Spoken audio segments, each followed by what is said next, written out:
Media बंधुओं, मैं आप लोगों का ध्यान बौद्ध महाबोधि मंदिर गया से संबंधित बोधि गया टेम्पल एक्ट 1949 का अपने देश में व पूरी दुनिया में भी और साथ ही अभी हाल ही में संसद से पास हुए वक्फ विधेयक का भी पूरे देश में हो रहे विरोध को भी लेकर कुछ ज़रूरी बातों की तरफ दिलाऊं। लेकिन उससे पहले मैं आज से 3 दिन के बाद दिनांक 14 अप्रैल को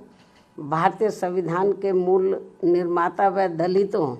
एवं अन्य उपेक्षित वर्गों के मसीहा परम पूज्य बाबा साहब डॉक्टर भीमराव अंबेडकर की जो जयंती है,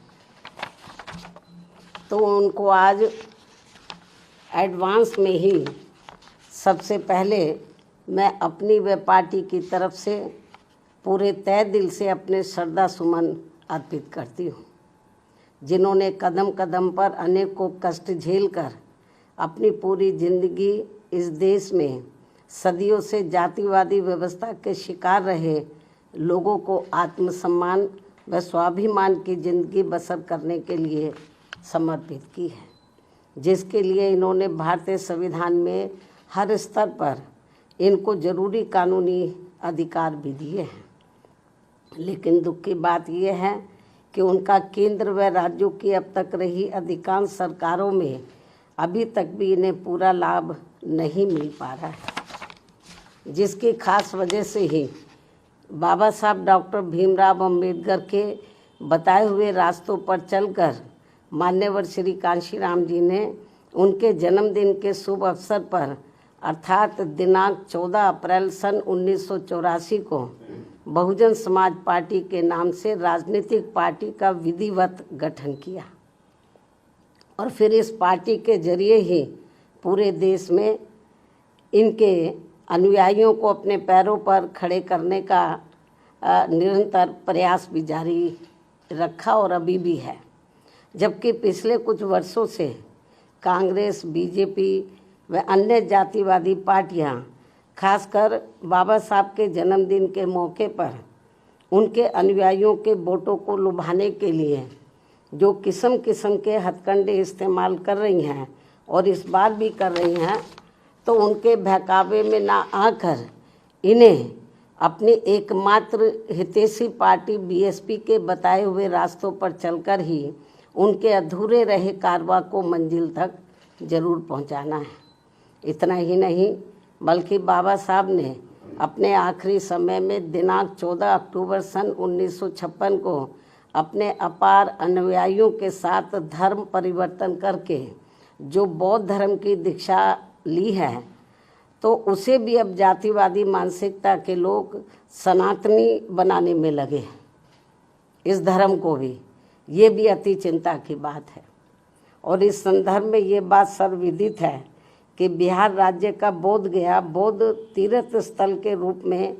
देश व दुनिया भर में अति विख्यात है। बोध गया में तथागत गौतम बुद्ध के पवित्र ज्ञान स्थली पर स्थापित भव्य व अति प्राचीन महाबोधि मंदिर में सरकारी व गैर सरकारी स्तर पर गैर बौद्ध धर्म के मानने वाले लोगों के बढ़ते हुए प्रभाव एवं दखल को लेकर पूरे देश व दुनिया भर के बौद्ध भिक्षुओं व बौद्ध अनुयायियों में भारी बेचैनी व आक्रोश व्याप्त है तथा वे लोग इसको लेकर कांग्रेस की सरकार के दौरान सन 1949 में बने बोध गया मंदिर प्रबंधन कानून में जरूरी परिवर्तन की मांग को लेकर शांतिमय ढंग से काफ़ी समय से आंदोलित भी हैं। ये कांग्रेस के समय में ये कानून बना था। उल्लेखनीय है कि देश की आज़ादी के बाद कांग्रेस पार्टी की सरकार द्वारा बिहार में बोध गया मंदिर प्रबंधन के संबंध में जो कानून बनाया गया था, तो उसमें जिला अधिकारी की अध्यक्षता में 4 हिंदू व 4 बौद्ध धर्म के मानने वाले लोगों की कमेटी बनाने का प्रावधान किया गया है। जो पहली नज़र में ही अनुचित, अनावश्यक व भेदभावपूर्ण लगता है। और सरकार की इस अनावश्यक दखल अंदाजी की वजह से ही वहाँ महाबोधि मंदिर में पूजा पाठ, देखरेख, संपत्तियों के संरक्षण, उसका रखरखाव व साफ सफाई आदि के साथ ही लाखों तीर्थ यात्रियों की सुख सुविधा आदि को लेकर भी स्थिति लगातार असहज व तनावपूर्ण सी बनी रहने की आम शिकायत है, जिसकी वजह से बौद्ध धर्म के मानने वालों की ये मांग है कि महाबोधि मंदिर की पवित्रता को पूरी तरह से बनाए रखने तथा इसकी सही से देखभाल के लिए ये जरूरी है कि मंदिर में पूजा पाठ, उसकी सुरक्षा व संरक्षण आदि की पूरी जिम्मेवारी बौद्ध भिक्षुओं व बौद्ध धर्म के अनुयायियों को ही सौंपी जाए, जो इनकी ये मांग जायज़ है, जिस पर वर्तमान सरकार को तत्काल उचित ध्यान देना चाहिए।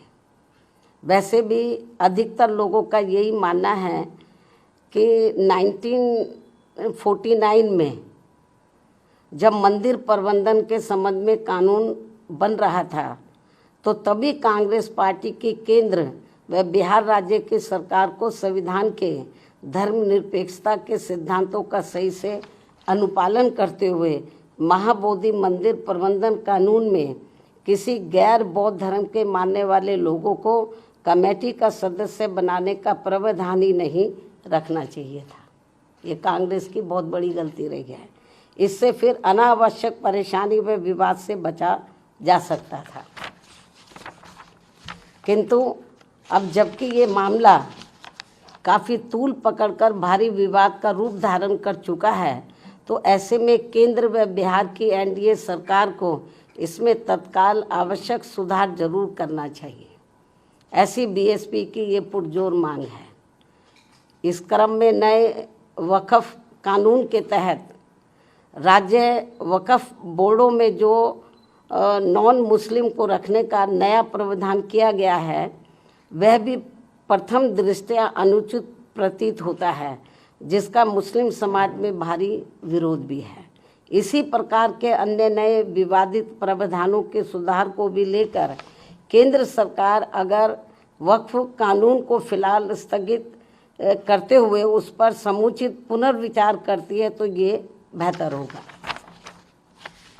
अर्थात इन सभी मामलों में सरकार जरूर ध्यान दे, बीएसपी की पुनः ये मांग है। इसके अलावा भारत में भारतीयों की सुरक्षा के लिए केंद्र में सभी राज्य सरकारों को आतंकियों के विरुद्ध अपने अपने राजनीतिक स्वार्थ को छोड़कर भारतीय कानून के तहत निष्पक्ष, ईमानदार व सख्त कानूनी कार्रवाई करनी चाहिए या इनके द्वारा होनी चाहिए, तो ये देश व यहाँ के नागरिकों के हित में होगा।